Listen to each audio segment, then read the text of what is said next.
जय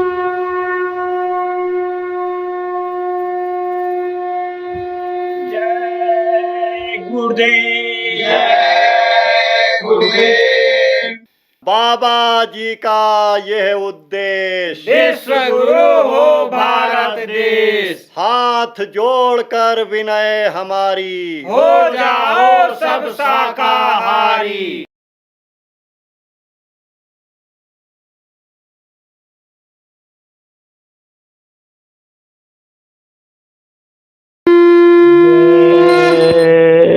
गुरुदेव।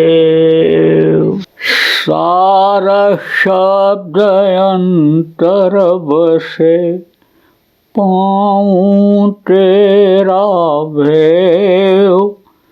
सुरत समाए शब्द में, परखूं जय गुरुदेव।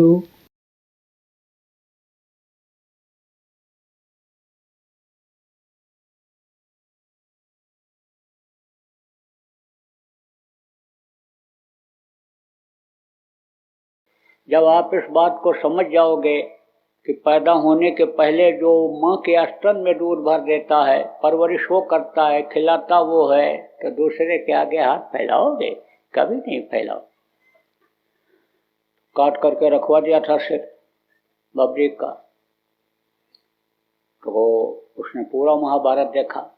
कृष्ण ने कहा जो पूरा महाभारत देखा है वो बताएगा। उसके पास चलेंगे, पूछेंगे तुमने महाभारत में क्या देखा। तो पांडवों को लेकर के गए और उससे कहा तूने महाभारत देखा? बोला पूरा देखा। महाभारत देखने के लिए तो मैंने आपसे वरदान मांगा था कि तब मेरे प्राण निकलें, जब महाभारत देख लूं। कहा क्या देखा? कहा चक्र सुदर्शन चल रहा है और सबका सिर काटता चला जा रहा है। और ये जो वीर लोग खड़े हैं, ये जो डींग हाँक रहे हैं, अपने मुंह से अपनी तारीफ कर रहे हैं, ये सब मुंह फैलाए हिजड़े की तरह खड़े हुए थे। किसी का हाथ पैर भी नहीं हिल रहा था, चक्र सुदर्शन काम कर रहा था।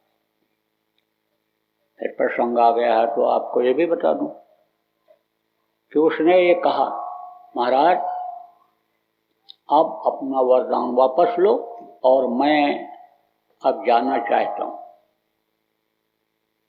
मेरे प्राण निकल जाएं। तो कृष्ण ने कहा मैं भी जाना चाहता हूं, मेरा भी काम पूरा हो गया। अब कलयुग आ जाएगा, द्वापर का विधान खत्म हो जाएगा। तब पांडवों को होश आया। कहा भाई कृष्ण को भी जाना पड़ रहा तो हमको भी जाना पड़ेगा।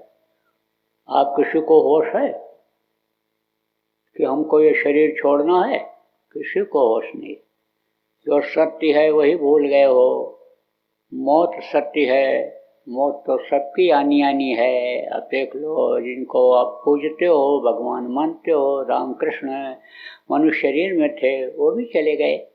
जितने भी आए मनुष्य शरीर में सब चले गए। इस धरती का विधान ही यही है कि जो पेड़ फलता है वो झड़ता है, जो आग जलती है वो बुझती है, जो पैदा होता है वो मरता है। क्यों? क्योंकि ये मृत्यलोक है, यहाँ का नियम है। जैसे आपके समाज का, जाति का नियम है, जैसे आपके देश का नियम है, गांव का नियम है, प्रांत का नियम है, ऐसे कुदरत का, भगवान का भी नियम है। तो अनिल समझो फिर उनको होश आया।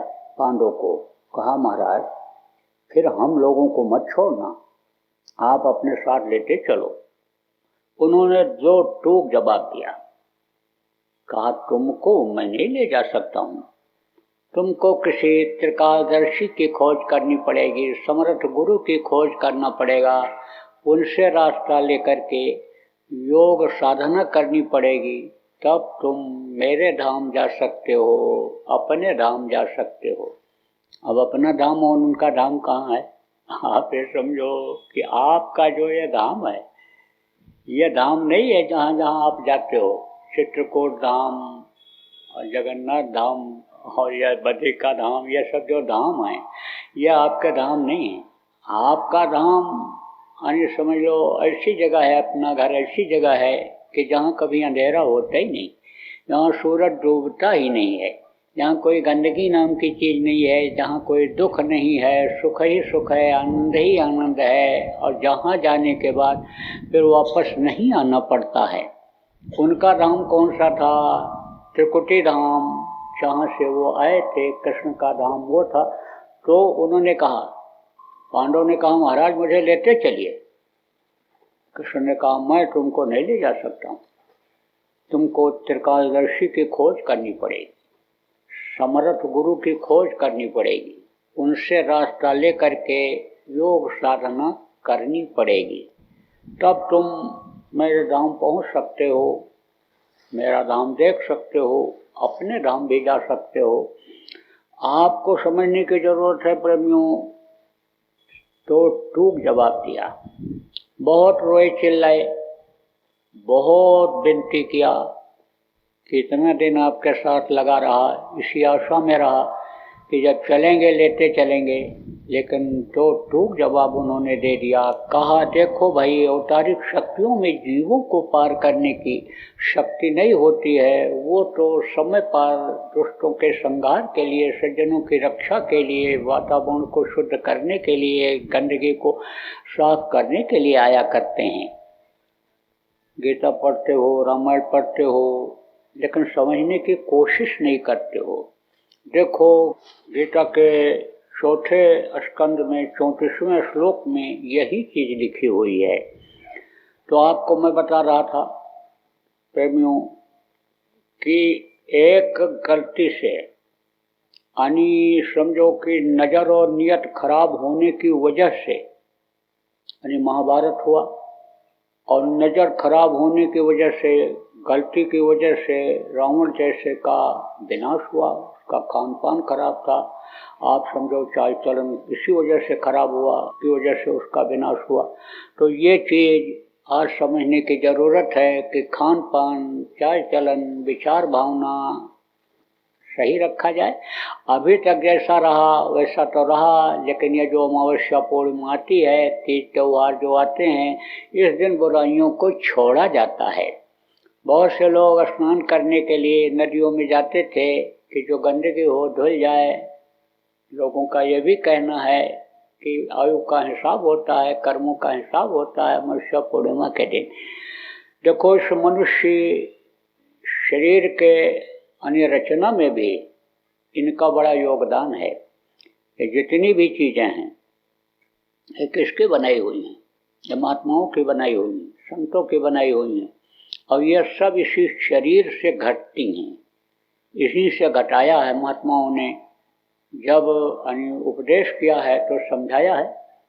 अब आप ये समझो कि 3 मौसम आते हैं, जैसे ठंडी है, ठंडी के बाद गर्मी आएगी, गर्मी के बाद बरसात आ जाएगा, ऐसे महीने शुरू होते हैं। अब जब गर्मी जब आती है तब उसके बाद में फिर समझ लो कि शुरुआत होती है किसकी? यानी ठंडी की, अच्छे की। तपन समझो खत्म होती है, तकलीफ खत्म होती है। जैसे बुढ़ापा बड़ी कठिन होती है, बहुत से लोग तो यही कहते हैं अरे बुढ़ापा भजन पूजन का समय है, बुढ़ापा में यानी समझो धर्म कर्म करेंगे, अभी तो खाने पीने मौज मस्ती की उम्र है। अब बुढ़ापा लेकिन समझ लो कि तकलीफ देह हो जाती है। अभी शरीर में कष्ट हो जाए, हाथ पैर काम न करे तो भगवान भी अच्छे नहीं लगते हैं, भगवान भी याद नहीं आते हैं। और बुढ़ापा में जो अपने शरीर के लिए ही सब कुछ करते रहते हैं, आत्मा के लिए कुछ नहीं करते हैं, उनको बड़ी तकलीफ होती है। तो समझ लो कि बुढ़ापा जब खत्म हुई तो जीवात्मा की नई जिंदगी शुरू होती है। चाहे वो कीड़े मकोड़े में ही जाए, सांप गोजर बिच्छू में ही जाए, चाहे स्वर्ग वैकुंठ जाए, चाहे अपने देश अपने घर पहुंच जाए, नई जिंदगी शुरू होती। जैसे घड़ी है तो दोनों सुइयां जब एक जगह इकट्ठा होती हैं, 12 जब बजाती हैं, तब समझ लो कि अब वो हाथ जोड़ देती हैं, अब हम आगे नहीं, अब फिर 1 से शुरू होगा। 1 बजाती है, फिर 2 बजाती है, 3 बजाती है, इसी तरह से अन्य समझो कि गर्मी के बाद फिर जब बरसात होती है, ठंडी शुरू हो जाती है और खुश हो जाते हैं। बरसात जो होती है कौन महीना आता है? आषाढ़ का। तो जब आषाढ़ आता है खुश होते हैं लोग, सब लोग खुश हो जाते हैं। जैसे राजस्थान में पानी नहीं बरसता है, पानी की कमी रहती है, जब बरसात हुई तो खुश हो गए। आषाढ़ जब आया, बादल देखते ही खुश हो जाते हैं, किसान खुश हो जाता है कि अब हम अन्न की बुआई कर देंगे, अब दाना मिल जाएगा खाने के लिए। तो ऐसे ही आषाढ़ महीने में अन्न खुशी होती है। इसी तरह से इसको किस पर घटाया गया? आप ये समझो कि शरीर के ऊपर घटाया गया है। माँ के पेट में जब बच्चा आता है, तो माँ बाप और जो भी परिवार के लोग होते हैं खुश हो जाते हैं, खुशखबरी बताने लगते हैं, सबको टेलीफोन करने लगते हैं। जब पेट में बच्चा आता है तो खुश हो जाते हैं कि भाई हमारे यहाँ कोई ऐसा बच्चा आ जाएगा कि जो हमारे भविष्य में हमारे लिए मददगार होगा। तो आजकल की सोच तो लोगों की यही है कि हमको बड़ा होकर के बुढ़ापे में कमा करके खिलाएगा, हमारी सेवा करेगा। लेकिन पहले के समय में जब सत्संग लोगों को मिलता रहता था तब इस बात की जानकारी होती थी कि एक जीव और आ गया, अब उसका भी उद्धार हो जाएगा। क्योंकि कोटि जन्म जब भटका खाया और तब यह नर तन दुर्लभ पाया। करोड़ों जन्मों में भटकने के बाद फिर मनुष्य शरीर मिलता है। खुश हो जाते थे लोग कि अब समझो कि बच्चा पैदा होगा, सावन आता है, सावन में हरियाली होती है और सावन का महीना भी कहते हैं। कितना अच्छा लगा, पत्ते देखो निकल आए, फूल निकल आए, फल निकल आए, कितना अच्छा लग रहा है सावन महीना जब आता है। इसी तरह से यानी सावन क्या सिखाता है? आप ये समझो, एक तो मनुष्य शरीर आपको मिला, ये खुशी की बात है, जिसके लिए देवता तरसते रहते हैं। नर समान नहीं कौनो देही, और जीव चराचर जाचते हैं, जितने भी चराचर के जीव हैं सब इस मनुष्य शरीर को मांगते रहते हैं कि थोड़े से समय के लिए भी हमको मनुष्य शरीर मिल जाता तो हम अपना काम बना लेते। अब अपना काम क्या है, पराया काम क्या है? जिस काम को आप करने में लगे हुए हो ये पराया काम है। कहते तो हो ये मेरा घर है, लेकिन जिस घर को आप सजाते हो, संवारते हो, बनाते हो, एक के ऊपर दूसरी मंजिल चढ़ाते चले जाते हो, 10 मंजिला, 8 मंजिला, 15 मंजिला बना लेते हो, कहते हो मेरी बिल्डिंग है, मेरा घर है। उसी में तो दरवाजा आपने लगा रखा है। दरवाजा न लगाते तब तो आपका घर रहता। अरे जब दरवाजा लगा दिया तो एक दिन उसी दरवाजे से आपके अजीज लोग, प्यारे लोग ही आपको उस घर से निकाल देंगे और उसमें खुद रहने लगेंगे, वो उनका हो जाएगा। जो भी रुपया पैसा, जमीन जायदाद आप अपना कहते हो, इकट्ठा करते हो, उसको सब आपको छोड़ देना पड़ेगा। चाहते हुए दूसरे को दोगे, न चाहते हुए वो कोई नहीं है तो रिश्तेदार नातेदार लेंगे, वो भी अगर नहीं रहेंगे सरकार ले लेगी। तो आपका तो कुछ है ही नहीं, लेकिन कहते हो ये मेरा है, ये मेरा है, ये मेरा है, ये मेरा है। आपका तो समझो कि यहाँ कुछ नहीं है, समझ लो। तो आप समझो प्रेमियों, सावन महीना आया, आषाढ़ जब रहता है तब बच्चे को उम्मीद रहती है। क्या उम्मीद रहती है? कि जब हम बाहर निकलेंगे, हमारा शरीर बन जाएगा, तब हम समर्थ गुरु की तलाश कर लेंगे, रास्ता ले लेंगे उनसे, यानी हम रास्ता लेकर के उस रास्ते पर चलेंगे तो हम प्रभु को प्राप्त कर लेंगे। क्योंकि प्रभु की झलक माँ के पेट में बच्चे को मिलती रहती है, तभी वो उसमें जिंदा रहता है। नहीं तो माँ के पेट की गर्मी, माँ के खाने पीने वाली चीज़ों के लगने से उसको इतना दर्द होता है, इतनी तकलीफ होती है कि बेचैन हो जाता है। पूर्व जन्म को जब देखता है कि कीड़ा थे, पहले जन्म में मकोड़ा थे, सांप थे, गोजर थे, छछुंदर थे, देखो सांप ने पकड़ लिया, न निगल रहा है, न छोड़ रहा है, दबा रहा है, फिर ढीला कर रहा है, मैं चू चू चू चू कर रही हूँ, मैं चिल्ला रही हूँ, छछुंदर बन गई। तो देखते ही यानी रोए कांप जाते हैं। नरकों में जब देखा मार पड़ रही है, चिल्ला रहे हैं, कोई सहारा नहीं है, ये देखो हाथ काट दे रहे हैं, तोड़ दे रहे हैं, फिर जोड़ दे रहे हैं, फिर यानी जला रहे हैं, फिर अच्छे कर दे रहे हैं, फिर जला रहे हैं।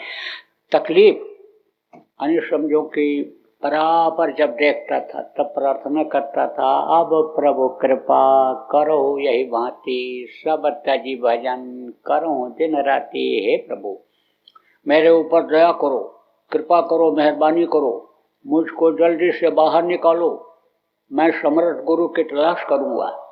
जानकारी रहती है कि समर्थ गुरु जब मिलेंगे, माँ के पेट में रहती है, बाहर आने के बाद भूल जाता है कि जब समर्थ गुरु मिलेंगे तब हमारा उद्धार होगा। यह जानकारी रहती है कि मनुष्य शरीर के अंदर ही ऐसा रास्ता है कि जिससे हमारा उद्धार कल्याण हो सकता है। तो उम्मीद माँ के पेट में रही, झलक जब देखा खुश हुआ और कहा देखो अभी हम पहुँच तो नहीं पा रहे हैं वहाँ। उसके अंदर वो ताकत नहीं रहती है जीवात्मा की कि वो ऊपर जा सके। जब इस शरीर के अंदर आती है, बाहर निकलता है, और ये है जब जल, पृथ्वी, अग्नि, वायु और आकाश, जिससे ये शरीर माँ के द्वारा यानी मिलने पर माँ के पेट में बना, जब यह बाहर से मिलता है, वहाँ तो इसको माँ के जरिए मिलता है, यहाँ जब बाहर से प्रकृति से मिलता है तब यह शरीर बढ़ता है और तभी जीवात्मा में ताकत धीरे धीरे बढ़ती जाती है। और जब रास्ता मिल जाता है, शब्द को पकड़ लेती है, तब यह प्रभु के पास पहुँच जाती है। और अंदर से समझ लो कि पकड़ में उसके नहीं आता है शब्द। देखता तो है, झलक तो देखती है, रोशनी देखता है, प्रकाश देखता है, जो प्रकाशमय है प्रभु, उसके रोशनी का तो वर्णन ही नहीं किया जा सकता।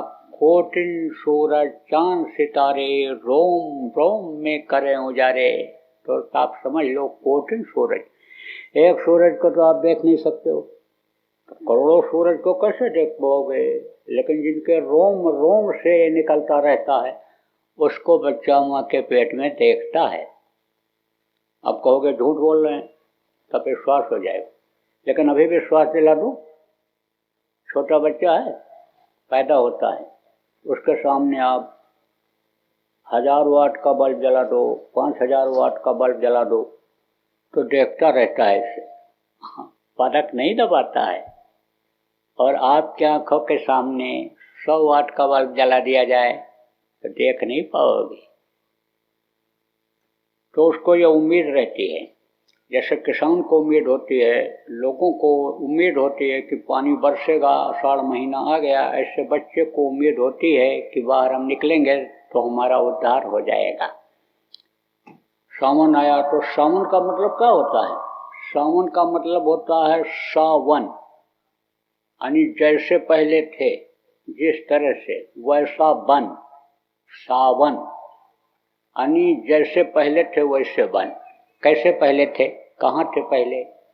सतलोक में थे, अलग लोग अनामीलोक में आते जाते रहते थे, तो वहाँ पर तो कोई चिंता फिक्र थी नहीं, वहाँ तो ये गंदगी थी ही नहीं, क्योंकि ये सब काम, क्रोध, लोभ, मोह, अहंकार, ये तो सब यहीं छूट जाते हैं। रजोगुण, तमोगुण, सतोगुण, ये सब यहीं छूट जाते हैं।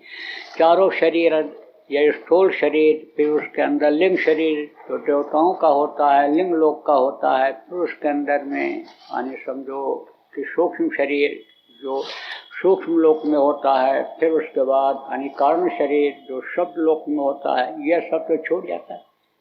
यह सब छूट जाता है तो निर्मल हो जाती है आत्मा, एकदम से निर्मल हो जाती है। तो सावन का मतलब क्या होता है कि वैसा बन, सावन। और भादो महीना बीच में रुकावट का आता है। समझो ये भादो महीना अच्छा नहीं होता है, कहते हैं कि भादो महीने में कोई अच्छा काम नहीं करना चाहिए। कहते हैं भादों में पैदा होने वाले बच्चे भी अच्छे नहीं होते हैं, उनमें काल का अंश होता है। कहते हैं भादों में देखो कृष्ण पैदा हुए थे, काल के अंश थे, काल ने उनको भेजा था। आप ये समझो काल किसको कहते हैं? तो पल भर में संभाल दे, पल भर में मिटा दे, पल भर में बना दे, काल उनको कहा गया है। जो शक्ति उनके अंदर थी उसी से संहार उन्होंने 11 छोनी सेना का किया।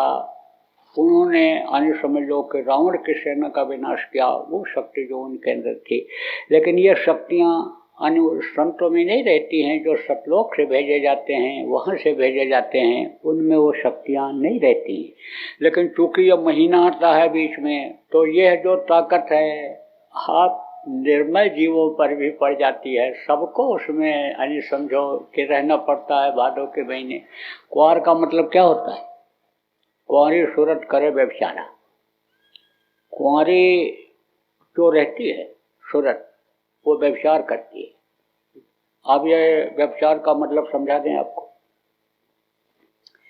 देखो व्यभिचार ये बाहर का तो आप समझते हो, लेकिन यह मन व्यभिचार कराता है और उसका रस मन लेता है। व्यभिचार करते हो आप तो उसका रस किसको मिलता है? मन को मिलता है। मन ही कराता है। मन कहता है शक्कर डालो, तभी तो करते हो। मन हट गया तो फिर कुछ नहीं।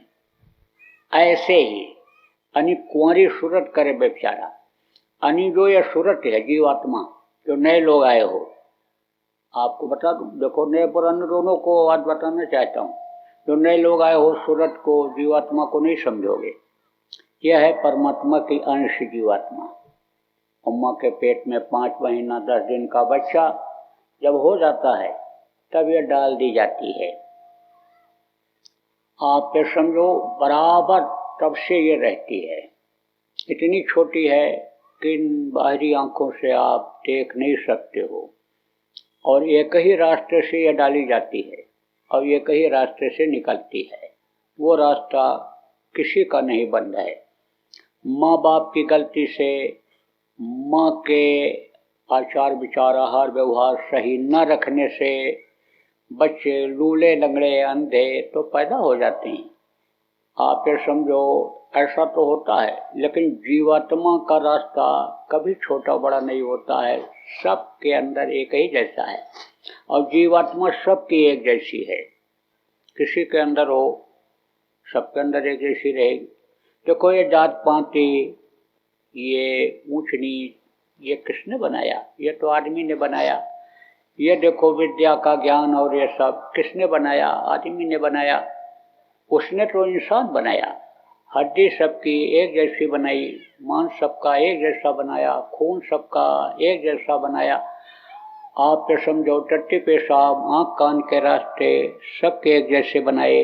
सबके बच्चे माँ के पेट में एक ही जैसे बनते हैं, एक ही जैसे पैदा होते हैं, माँ का दूध पी करके बड़े होते हैं। एक ही सिस्टम उसने बनाया है, उस प्रभु ने, भगवान ने बनाया है।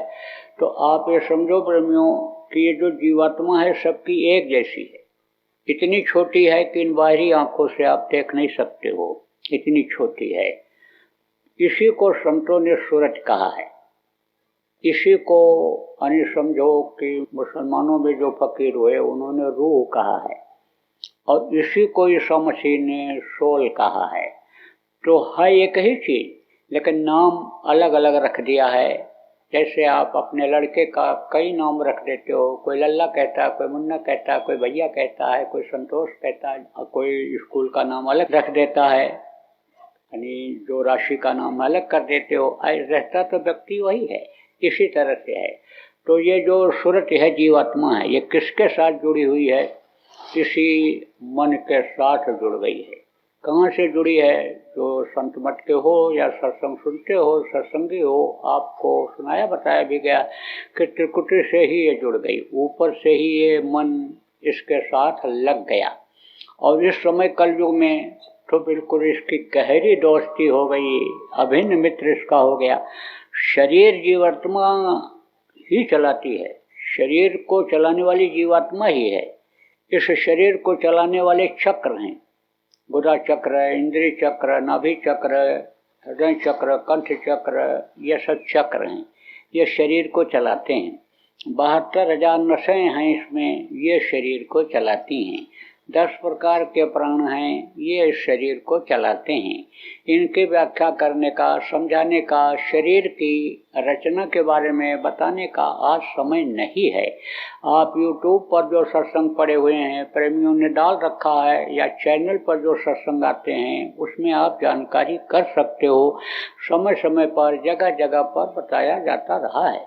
हमारा आश्रम उज्जैन में है, वहाँ पर कार्यक्रम होते रहते हैं, कई दिनों तक चलते हैं। उसमें प्रसंग जब आ जाता है तब बता दिया जाता है, समझा दिया जाता है। लेकिन मोटी बात आप ये समझो कि मन खिलाता है और मन ही शरीर को चलाता है, मन ही पूरे करा देता है, मन ही पाप करा देता है। मन जैसा बन जाता है उसी तरह का आदमी का स्वभाव बन जाता है, उसी तरह की आदत बन जाती है। मन अगर अच्छा बन गया तो भाव पैदा कर देता है। मन अगर लग गया भजन में, ऊपर का रस अगर इसको मिल गया तो खूब भजन कराता है, खूब सुमिरन कराता है, खूब ध्यान कराता है और जीवन को सफल बना देता है। मन सूरज के साथ लग गया तो व्यभिचार कौन करता है? ये करता है। आप समझो कहा कि सुग्गा को कहते हैं, तोता को पढ़ाते गणिका टट गई कहते ना। अब लोगों ने अर्थ लगा लिया, जो नहीं समझ पाए कि राम राम राम राम पढ़ा दिया गणिका ने और तोता तर गया, ऐसा नहीं। इसका मतलब यह है कि ये सिर्फ गणिका किसको कहा गया? जीवात्मा को कहा गया। और मन को क्या कहा गया? सुआ, तोता। तोता है ना, तोता एक जगह बैठा है, उड़ के जाएगा, दूसरी जगह बैठेगा, तीसरी जगह बैठेगा, फिर उड़ जाएगा, चौथी जगह बैठेगा। ऐसे ये मन भगता है, एक जगह नहीं रुकता है। एक फल के ऊपर जैसे तोता को संतुष्टि नहीं मिलती है, विश्वास नहीं होता है, दूसरा फल खाएगा, तीसरी जगह उड़ कर जाएगा, आधा खाएगा, आधा छोड़ देगा, थोड़ा खाएगा, छोड़ देगा। ऐसे ये मन करवाता है, ये समझ लो। तो मन को तोता कहा गया। तो जीवात्मा को जब ज्ञान हो जाता है कि हम तो आकर यहाँ फंस गए, हम तो सतलोक के हैं, हमको वहाँ चलना चाहिए। जब संत आते हैं, याद दिलाते हैं कि तुम यहाँ के नहीं हो, ये तुम्हारा घर नहीं है। जिस घर रहते हो, इसी घर में बाप दादा भी रहते थे, वो भी कहते कहते चले गए, ये घर मेरा, ये घर मेरा, ये घर मेरा। उनका नहीं हुआ तो तुम्हारा कैसे होगा? तो जब याद दिलाते हैं कि तुम सतलोक के वासी हो, यहाँ आकर के फंस गए, याद करो चलो अपने देश को, पिता तुमको बुला रहे हैं। तो जैसे कोई लड़की अपने पिता के घर से चली जाए ससुराल में, तो कुछ दिन के बाद भूल जाती है। जब किसी को पिता भेजता है कि जाओ लड़की को याद दिलाओ, बहुत दिन हो गया, आ जाए मेरे पास, और वो जाता है, बताता है, तब पिता याद आते हैं। तब वो अपनी गृहस्थी को सेट करके और फिर पिता के घर की तरफ ही चल पड़ती है। ऐसे ही यानी गणिका को जीवात्मा को कहा गया। गणिका जब मन को समझाती है कि अरे तू तो बहुत अच्छा है, तू तो मेरा साथ दे देता था, अब तो यहाँ तो चल मेरे साथ, तब वो भी दोस्ती होने के नाते समझ लो कि साथ दे देता है। तो समझो कि कुंवारी सूरत करे बेचारा, यानी जब तक इसका कोई सूरज का, जीवात्मा का, यानी समझो कि पति परमेश्वर नहीं बनेगा, यानी समझ लो तब तक ये मन के साथ, यानी समझो कि इसी व्यभिचार में फंसी रहेगी।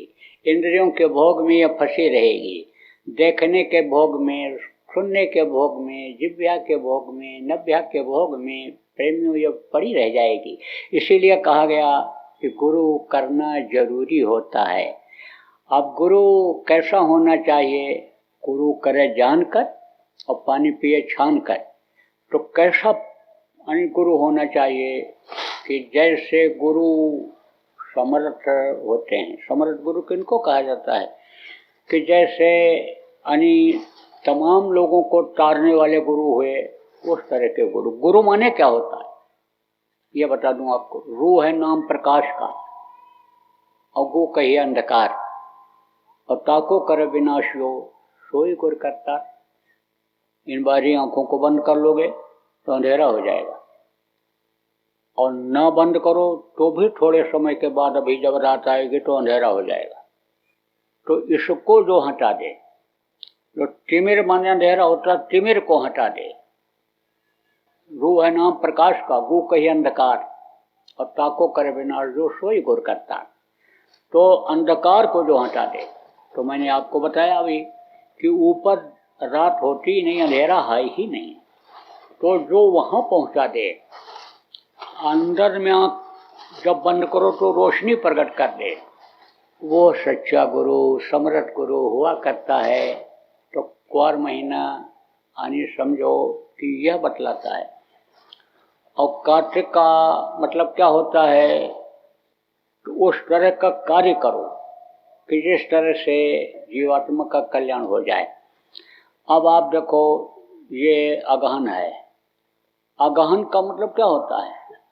अगहन का मतलब अघ है। अघ मतलब होता है कि बुरे कर्म, पाप कर्म जो बन गए उसको नष्ट करो, यानी समझ लो कि वो नष्ट हो जाए। अगहन का मतलब ये होता है कि इसको घनो पाप को नष्ट करो, कर्मों को नष्ट करो। तो कर्म ऐसे नष्ट तो होते नहीं हैं कि समझ लो कि देशलाई जला दो तो कर्म नष्ट हो जाएंगे, हवन कर दो तो नष्ट हो जाएंगे। कर्म तो ऐसे नष्ट नहीं होते हैं। कर्मों को नष्ट करना तो आप जानते नहीं हो। कर्म को नष्ट करना अगर जान जाओ तब तो भी आपको सजा मिले ही नहीं, फिर आपको तो कोई तकलीफ होनी नहीं है। कर्म ही तो सजा देते हैं। कर्मों से तो कोई बच नहीं पाया जो मनुष्य शरीर में आया। कृष्ण से कहा धृतराष्ट्र ने कि मैं अंधा क्यों हो गया? बोले तुम्हारे कर्म खराब थे। उन्होंने कहा इस जन्म में तो मैंने बुरा कर्म किया नहीं। बोले पीछे जन्म में? तो कहा 100 जन्मों का मुझे याद है। बोले और पीछे देखो, 106 जन्म के पीछे जो उनसे बुरा कर्म बन गया था उसकी सजा उनको मिली थी। तो कर्म को कौन धोता है? कर्मों को तो धोबिया वो मर जाएगा। चादर लीजिए धोए, चादर लीजिए धोए, भाई वो बहुत पुरानी, चल सतगुरु के घाट बहे जा निर्मल पानी। सतगुरु जिनको कहा लोग, समर्थ गुरु जिनको लोगों ने कहा, स्पिरिचुअल मास्टर जिनको कहा, मुर्शिद कामिल जिनको कहा, वो धोते हैं। उनको तरीका मालूम होता है। आप समझो कपड़ा तो आप धो लोगे, शरीर गंदा हो गया धो लोगे, गाड़ी घोड़ा धो लोगे, लेकिन कर्म को आप धो नहीं सकते हो। तो कर्म को कौन धोता है? सदगुरु धोते हैं। तो आपको मैंने बताया कि जब तक ये सूरत कुंवारी रहती है तब तक समझो ये व्यभिचार करती है, लेकिन सदगुरु जब मिल जाते हैं, सच्चे गुरु समर्थ गुरु जिनको कहते हैं, आपको ये भी बताया कि जिनके अंदर पावर होती है, दाढ़ी बाल का नाम सदगुरु नहीं होता है। आप समझो वेश बना ले महापुरुषों का, चाहे कबीर का वेश बना ले, चाहे गोस्वामी का वेश बना ले, चाहे हमारे गुरु महाराज का वेश बना ले, चाहे अवतारिक शक्तियों का वेश बना ले, तो उनके अंदर वो ताकत नहीं आती है। ताकत होती है तो जब सदगुरु नामदान देते हैं, सदगुरु मिल जाते हैं, समर्थ गुरु मिल जाते हैं, तो वो एक तरह से रिश्ता कर लेते हैं। किससे रिश्ता कर लेते हैं? जीवात्माओं से। सगाई कह लो या शादी कह लो, फिर वो साथ नहीं छोड़ते हैं।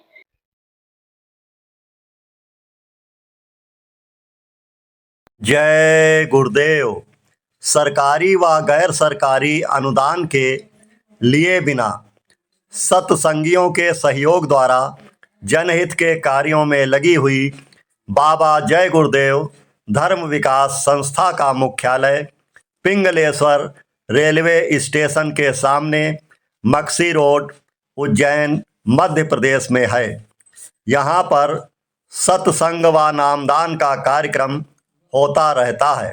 अतः आप श्रोताओं से अनुरोध है कि बाबा उमाकांत जी महाराज के आश्रम उज्जैन एक बार परिवार सहित जरूर पधारिएगा। आपके सुझाव के लिए व्हाट्सएप नंबर 9575600700। जय गुरुदेव, जय गुरुदेव। जय गुरुदेव, जय गुरुदेव, जय गुरुदेव, जय जय गुरुदेव।